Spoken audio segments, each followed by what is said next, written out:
having a field day, guys. This is what I call a field day. So I'm at in Capetown at the waterfront, at the docks. This is the fishermen, they just came from fishing. So this is tuna fish. Look how big this thing is. This is tuna. It's big.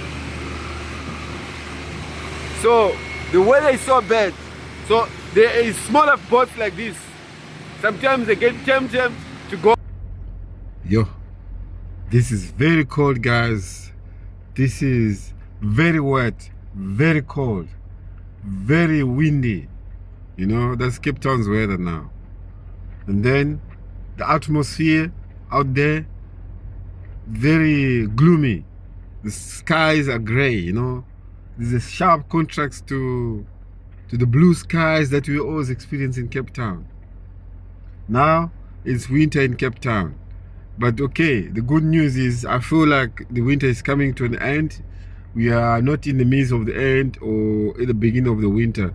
No, we are in the end days of winter, because now today is the 26th of August. That means now we're looking to enter into spring, you know. So we're looking forward to see the winter finish. Yes. You know, the bad thing about winter, you know, why it's a big deal that the winter must be finished in Cape Town, besides the extreme bad weather conditions, it's the disruption in economic activities.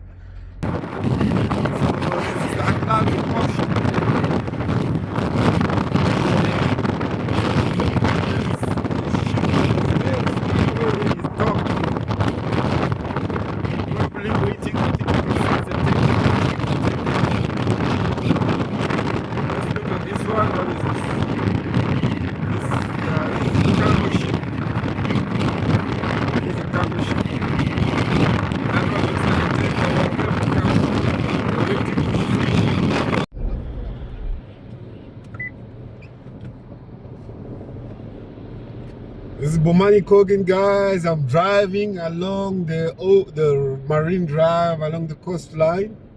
I think I'm just gonna go to Cape Town quickly just to check at the docks if there's any fishermen that came through.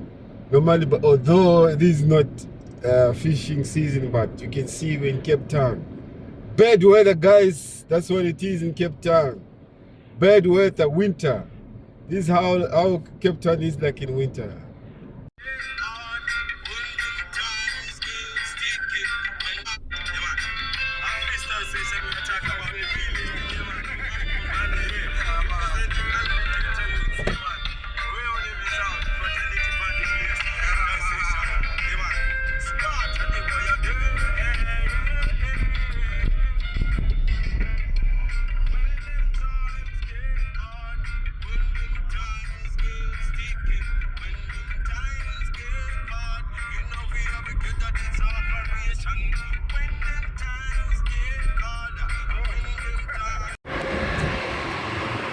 Ooh, love in the air.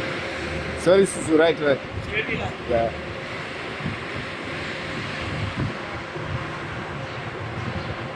Yeah. So I'm at the docks now. I'm very happy to be here. Winter day in Cape Town. You can see it's so gloomy. So gloomy in Cape Town. But I wonder if these people are gonna let me, you know, because they're very secretive. Most of these people, very secretive. They don't want people to see them offloading, because there's the issues of the quotas, how much fish they can take out of the sea. So sometimes they might not allow me to take video. Yeah. So hey, sounding close. I know this guy. I know this boat. So you can see this is a kind of fishing boat. So this is the small boat fish. It's not the smallest, but it's medium-sized fishing boat. See, this is it. So after fishing, they offload.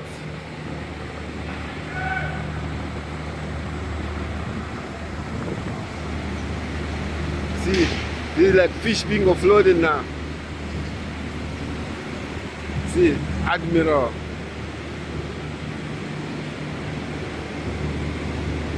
Hey, you see? The snook there, my bro. This is tuna. This is tuna fish. This is a tuna fish. Big, like a human being, man. I'm sorry to talk like that. But like, so big. That's tuna, that. So this is they call it the long line fish. Fishing boat.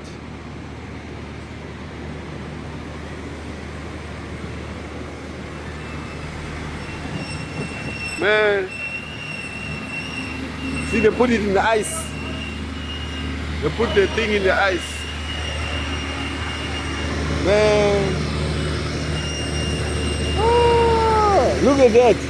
You see the size of that thing. Look at the size of this guy. Look at the size of the fish. So big, man.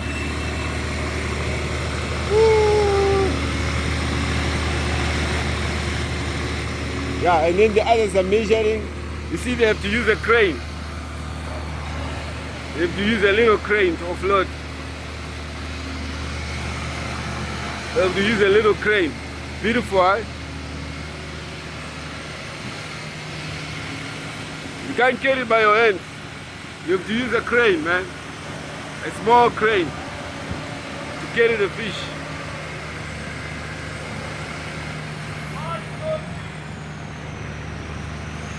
Okay, and that crane got a scale. It's got a scale on it.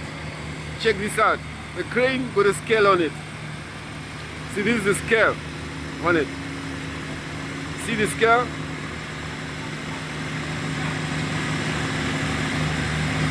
See the scale? Yeah. The crane got a scale. So as they carry, they measure. Huh? As they carry, they measure. This is beautiful, guys. I like this. It's tuna fish, straight from the ocean. Tuna fish. See, I want to see how. You see, with my camera, I can be able to see how many kgs is that. Let me see. See, they're gonna put it there. How many kgs? Let me see how many kgs. I can tell.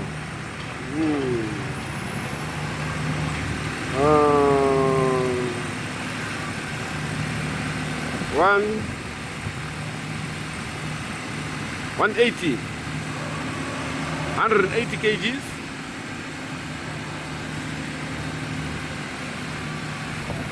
He's gonna shout out the number. Yeah, 180 kgs. So probably each one of them is like 60 kg each. Yeah, 180 kgs. Yeah. Ah, it's nice. This is tuna fish. Oh, look at that.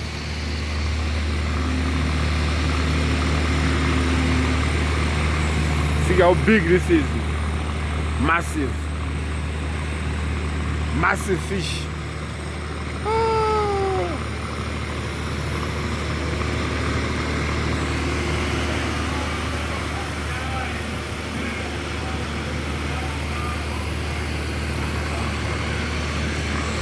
I'm having a field day, guys. This is what I call a field day.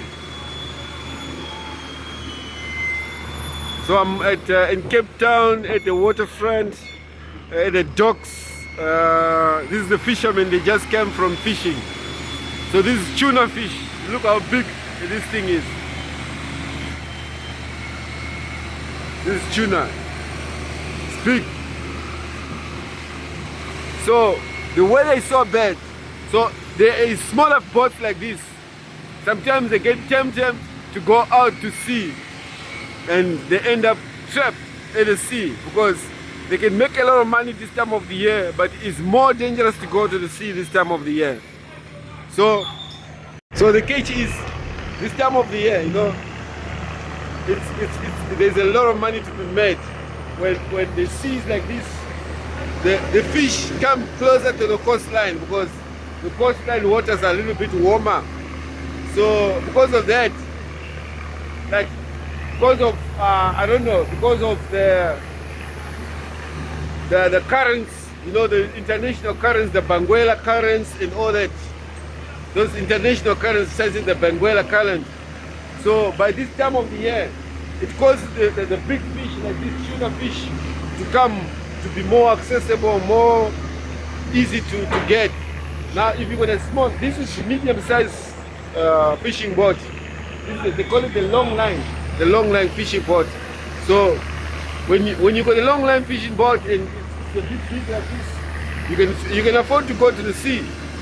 But when you got a small boat, then when you want to go to the sea, it's dangerous. A small boat like that one is dangerous. But still, you can still go. You can still go with that kind of a boat. This is kind of a ship actually. You can see how long this is. This is almost 1, 2, 3, 4, 5, 6, 7, 8, 9, 10. This is almost 20 meters long. That is almost like 12 meters long. Yes. Yeah. So this is Bomani Corbin, guys. This is Bomani Corbin. Yeah. So I want to build an ice machine that can make this kind of ice. This is called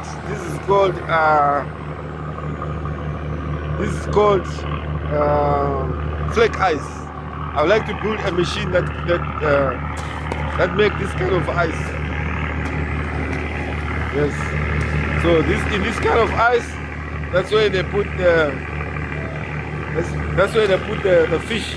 They keep the fish. Yes.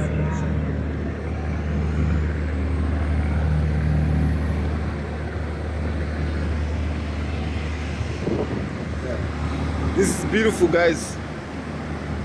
This is beautiful. So like this truck is waiting to load also. It's gonna load all these things. Yes. So if you maybe most of these boats, they belong to fishing families. Yeah, and you find most of these people, they inherit these boats. I actually know the owner of this boat. I personally know the owner of this boat, Southern Cross. I will not name his name. Very nice guy. He tried to help me with some business sometime, and okay, it couldn't work out, but he was very, very helpful. He was very, very helpful, and because of issue of, I can tell you, honestly speaking, it was the issue. This business is mostly Portuguese people and Jewish people of Jewish origin were involved in this business. They very much like locked on it. They protect this kind of business. They don't really want a lot of people to get involved in this kind of business. So the Portuguese families and stuff. And also black people do not want to go to sea. You know, this is one of the businesses that black people should be doing, but you will never see black people doing. So most of the bust, like this boat, you discover that this person inherited this boat from grandfather to great grandfather, until you find this boat can be almost 60 to 70 years old. All they do is keep on refurbishing it, putting new equipment and all that. And besides, most of the work is fiber and stainless steel. So this stainless steel and fiber, it cannot rust unless if this thing gets involved in accident. Yes, but otherwise this thing can get inherited from one generation to another. That's the beauty of these things. Yes. So I'll go on the other side on top. I'll take you inside.